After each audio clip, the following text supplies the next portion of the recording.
Okay, take gazillion and 32.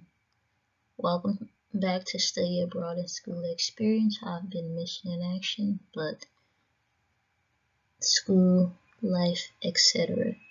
So happy New Year, happy Black History Month to the United States and Canada, and for the rest of this month and then consecutively for the next few months, I'm going to be doing videos related to historically Black colleges and universities. So it's going to be a series for the month of February. And then because there are more, and because I'm starting late for one, and then there are more HBCUs than there are days in February, there's going to be videos related to this type of content beyond February, of course, until I cover all HBCUs, because this channel is dedicated to all things education, both stateside and abroad. Anyway, if you're not sure of what HBCU is, it is a historically Black college and university. US folks know, but that's where it comes from, created in the US, established, maintained, etc. This video in particular is going to be on the very first HBCU that was ever created, established in the 1800s. And then every video after that will be, it may be in order by state or maybe not. I could potentially talk about some of the HBCUs that are lesser known to the general public, because most alumni of HBCUs know about HBCUs, but a lot of people don't. And if they do know about HBCUs, they know about certain or particular HBCUs. So yeah, we'll see. I'm gonna attempt to do 1 to 2 videos a day, but it all depends because I have a lot going on, and it can take some time to put this stuff together. All the information presented in this PowerPoint comes from Cheyney University of Pennsylvania's website. The picture that you see to the right is also from Cheyney University's website. It's on their first page of the website. So the home page is Say I Thrive Because I Am Cheyney Made. And then at the left, the bottom left, you may see some writing in white. That is the source, so you're going to see that on each slide, because all of this information presented in this PowerPoint is copywritten by Cheyney, and you have to cite the sources to prevent copyright infringement, although this is being used for educational and informational purposes. Anyway, long introduction. Next slide.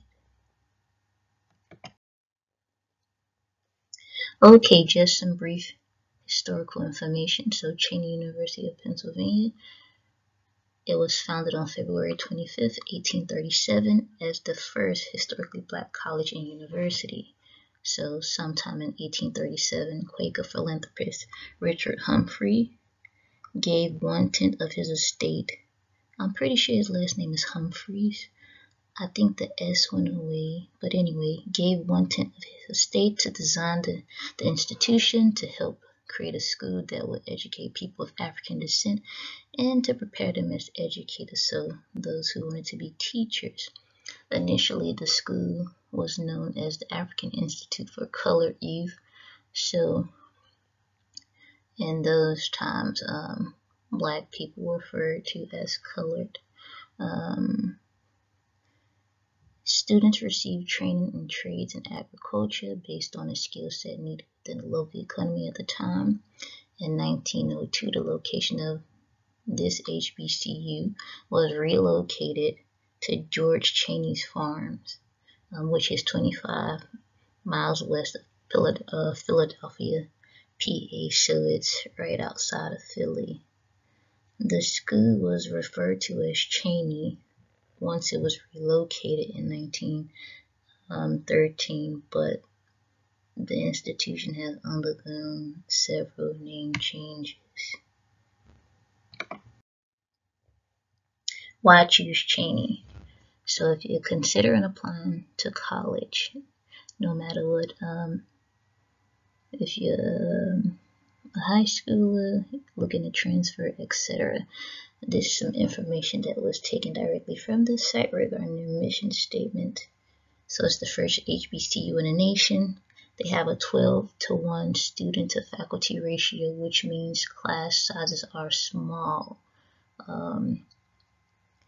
It was voted the #1 best public HBCU for college scholarships. So this means they'll give you money, they'll fund your education, and then it's #1 in social mobility in the PH state system. The school takes pride in promoting and reinforcing its values, which are scholarship, diversity, integrity, respect, and service. It's an accredited institution. It's a member of the Middle States Commission of Higher Education. Here's some information regarding academic life. So the majors, the minors, etc. So the institution, the school, college, university, whatever, it's divided into 2 main academic schools. So you have the School of Arts and Sciences and the School of Education and Professional Studies. There's the Department of Social and Behavioral Sciences, which is a part of one of the schools. So if you majored in this, you can do a concentration in American Political Studies, a concentration in Sociology, a concentration in Criminal Justice. There's Psychology. And then the Department of Natural Sciences and Applied Sciences, they have Biology, a concentration in Pre-Med, concentration in nursing or pre-nursing and health professions. The Department of Humanities, which offers communication, liberal studies. So then there's a concentration in education and learning. Academic life continued. So undergraduate majors. So the Department of Business, Education, and Professional Studies offers business administration, recreation and leisure management, hotel, restaurant, and tourism management, early childhood education. So if you wish to be a preschool teacher, early childhood education, pre-K through 4th grade, and then special education, pre-K through 8th grade. The minors offered at this institution are biology, management, psychology, communications, hotel, restaurant, and tourism, recreation and leisure management, and social relations. If there's anything else, you may want to check out the website because this is all I find. Okay, so for those of you who are considering applying, the good stuff. These are the things that they take into consideration when reviewing your application. And when I say they, I mean the admissions department. So they look at your grade point average and then strength of curriculum. So this was talking about how many years of math, science, etc. that you have taken, and then your grades, your class rank. So depending on where you are in the U.S., you attend school with a certain amount of students, and when you go from freshman to your senior year, the number of you all graduating for that particular year may decrease. So if you are a member of class of 2022, your freshman class may have started off with 400 students, and now it has 200, 100, 150, 50, etc. So out of all of those people, you have a class rank. That information is provided like every semester, and it changes every semester once your grades are turned in. So A plus, B plus, B minus, C plus, C minus. We won't go lower than that. Those pluses and minuses for certain schools, if it's offered, can make or break you. And then there's honors courses or advanced placement courses, which means your grades are weighted higher. So a is no longer 4 points for an honors course, or an advanced course is 5, etc., depending on how your school works. So they look at that stuff. I couldn't find what exact grade point average they were seeking out from students on their website, but usually folks want a 2.5, which is like C plus B minus range. But I would say to contact the admissions department on further clarification regarding the GPA requirements. But I would say maybe nothing lower than a 2.0, and that could be pushing it, but certain schools have different requirements for each student. So, but I would say maybe no more than a 2.0, but it just depends on the school and if they're willing to work with you and everything else, because your application is weighted in its entirety, so it's just not based on your GPA. There are other things that they look at, but these are some of the main things that they consider when offering a student a place of admission. Attendance, so go to school, don't be cutting class, don't be participating in senior ditch day, don't be ditching classes as a freshman, etc. And then for this particular school, it says SAT or ACT optional. So certain states in the U.S. offer the SAT, and then others offer the ACT. So I'm from Illinois, Chicago to be exact. In Illinois, my school in particular, the ACT was offered. Some schools offer both, and then for like sometimes on the East Coast, the SAT is offered, but it just depends. Sometimes you can take both, but you don't have to take it based on the information on their site. It's optional. So yeah, that could be because of COVID, the pandemic, mental health situations, etc. Or it could be based on the fact that at times standardized tests, most of the time they don't accurately represent who you are as a student scholastically, academically, etc. Because some students can be very, very well versed, very good students. They make decent grades, participate in class, but they may be bad, in quotes, test takers. So they may be, testing may cause them anxiety. So perhaps that's why testing is optional, but you have to ask. I'm not sure, just provide some examples. To get tuition assistance, etc. Whenever you apply to college, you have to apply for financial aid. So FAFSA, FAFSA.gov. I was attempting to do I did an entire video on that last year after I applied for FAFSA again, but one of the files was like corrupted, so I don't know, because I recorded the stuff and then I was adding it to a PowerPoint, and then some stuff was like messed up, so I had to I just got rid of it, and maybe I'll do it again later. So if you apply to this school, their school code is also on the website.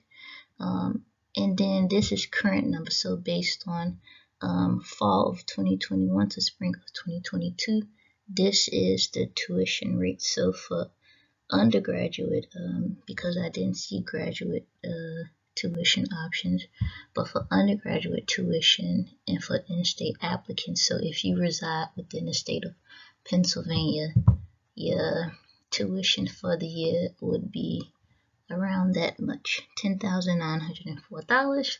And then undergraduate tuition for out-of-state applicants, so anyone who resides in any other state outside of Pennsylvania, it was $18,870. But these things can fluctuate because right now everywhere in the world everything is increasing, and then you have inflation.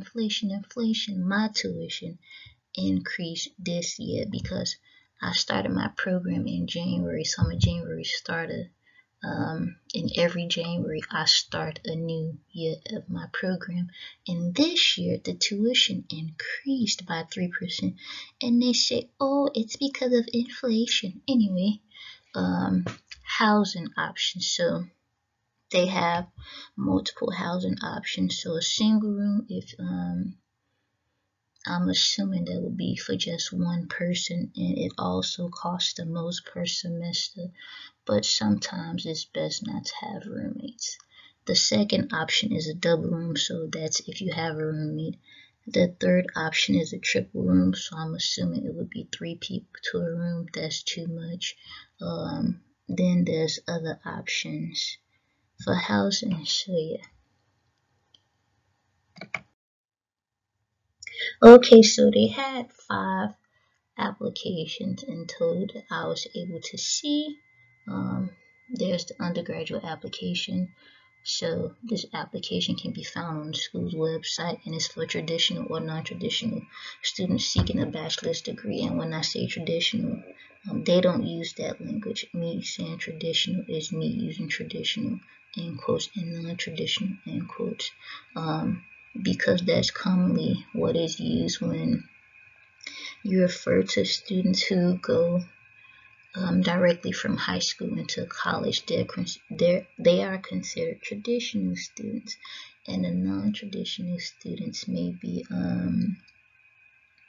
someone who is older and who decided to go back to school, just to provide an example. So is one application for that, and then there's an application for non-degree seeking people. So if you aren't interested in receiving a degree, perhaps it's just for a certificate program, not sure, just saying, you will have to check.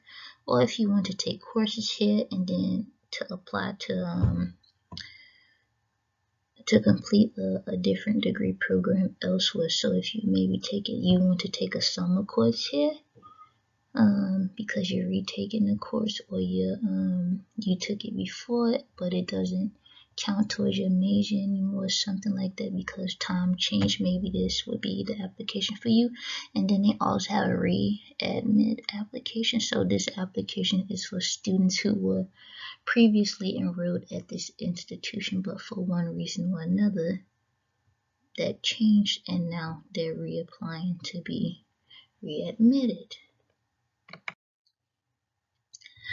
Then there's the application for international students. So if you are an international student seeking admission to this university, there's an application for you. And then there was something else called stepping stones, and I thought maybe it was for maybe college prep, or I know sometimes when students, they're testing dependent on their grades or something, just to give an example, it may be a bit low. So the college that they attend, it like offers them summer bridge type stuff to help them or to prepare them for college. But I don't know about this because I didn't really see, and I didn't go. In order to like get further, I would have to complete the applications, and I didn't want to do that. For this video, I just took screenshots of what they looked like, but it could be a college prep thing. I'm not sure. So you would have to double check with admissions. Campus life. So meal plans as a student in college, a part of your financial aid package also includes a meal plan, and it appears as though these meal plans may be related to specific housing options, and some are more expensive than others, but it's per semester. And some folks like burn through their meal plan because they go to their school cafeteria a lot. Not me, but just saying. Various options. Choose what works best for you based on your budget, how much you eat in situation, because everybody don't gain a freshman 15. I lost weight my freshman year of college. holistic student support. I have that in quotes because it's directly from the website. Most of this stuff is, but I just wanted to say that they state that they offer holistic student support, and this includes academic advising with faculty, health and wellness, so counseling and psychological services, illness, and absence. So if something is going on with you mentally, they offer services for that. Or if something, anxiety induced, if school is causing anxiety, if something happened in your personal life and it's affecting your studies, stuff like that. You can go to them for counseling and psychological services, as well as illness, etc. They have internship opportunities, living and learning communities, success coaches, workshops, and speakers. And then they have student activities. Apologies for the door slamming. Anyway, people are stupid, but don't worry about that. So community service, Greek life. They have sororities, aka Alpha Kappa Alpha, Delta Sigma Theta. I like them. I like when they do it. Ooh, I ain't one of them, but anyway, SG Rho, Sigma, Gamma Rho, Zeta Phi Beta. My grandma is Zeta, but that's not the point. Fraternities are Alpha Phi Alpha. My brother is an Alpha, and then they had Kappa, Alpha Psi. I think I'm gonna just say Kappas because that's what they called. But this one wasn't highlighted, so maybe this chapter is on like some type of probationary period or something like that. I don't know. You can find out at the school, but it was there before. I just listed it anyway. Then they have Omega Psi Phi, Phi Beta Sigma, and then Iota Phi Theta. I'm pretty sure that's how you say all of that. So yeah, those are the options for sororities and fraternities at this institution. So basically the first HBCU offers all Divine Nine, but the Kappas, I don't know what's going on with that. You'll have to inquire further if interested. Okay, campus life continued. So this is more student activities. They have honorary society, so it was a lot. It was like divas and like black societies and like I think stuff related to the major. I couldn't list all of that because it would be too much.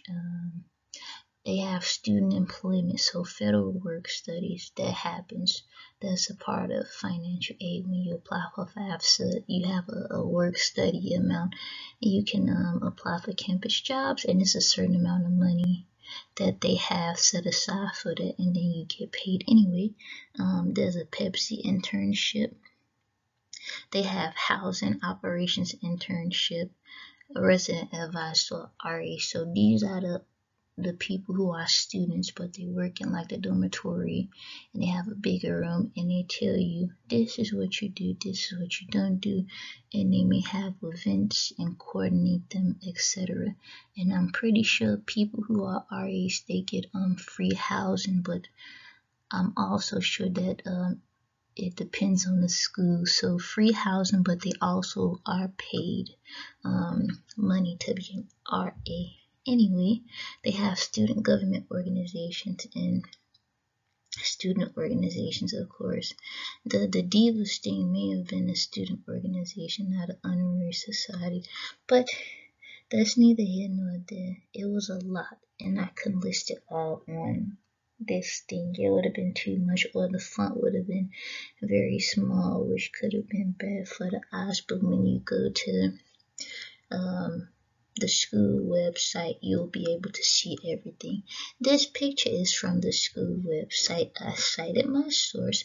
I wanted it to be representative of campus life. Apparently this is from the homecoming court or something like that at this institution. So yeah, this is what you see.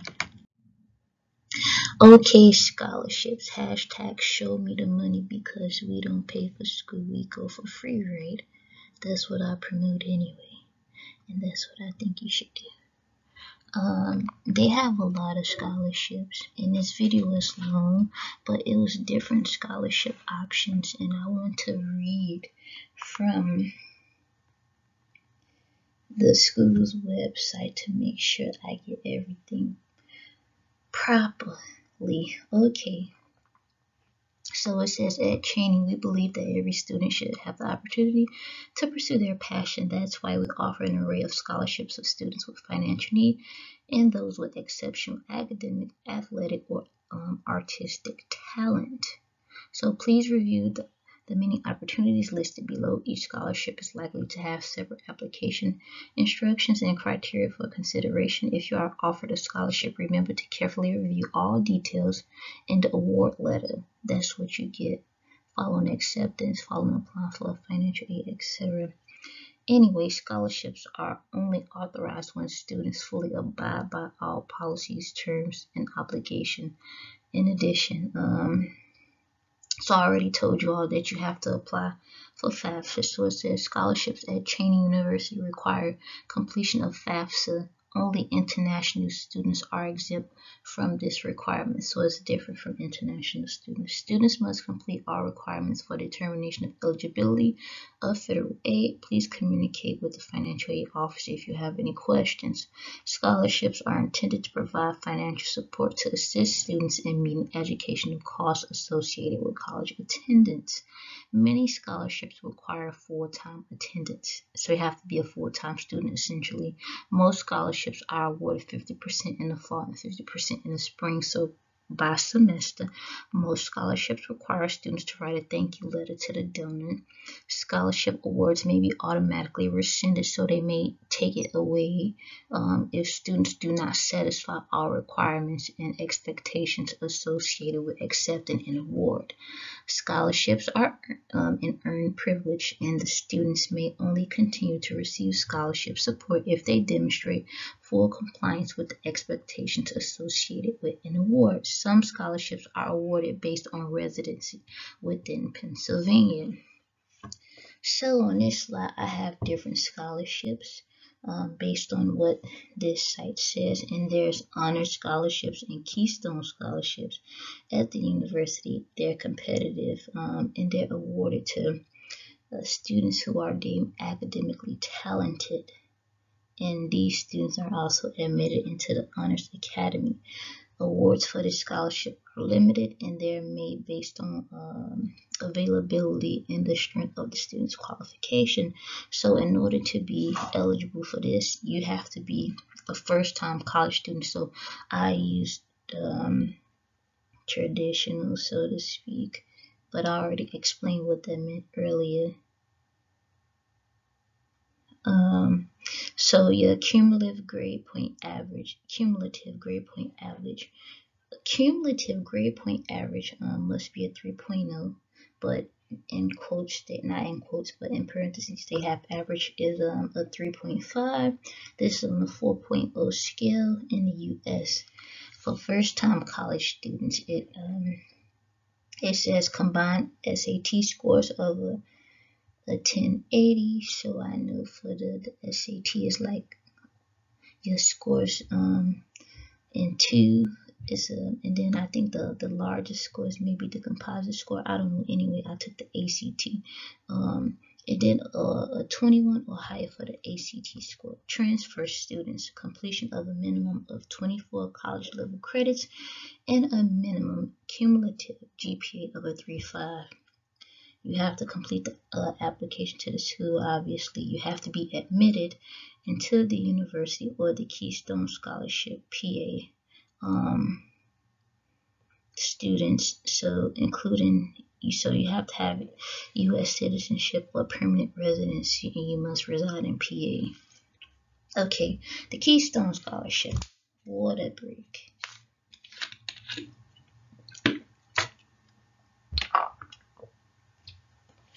Sorry. The Keystone Scholarship is awarded to a select group of students who are admitted into the Keystone Honors Academy.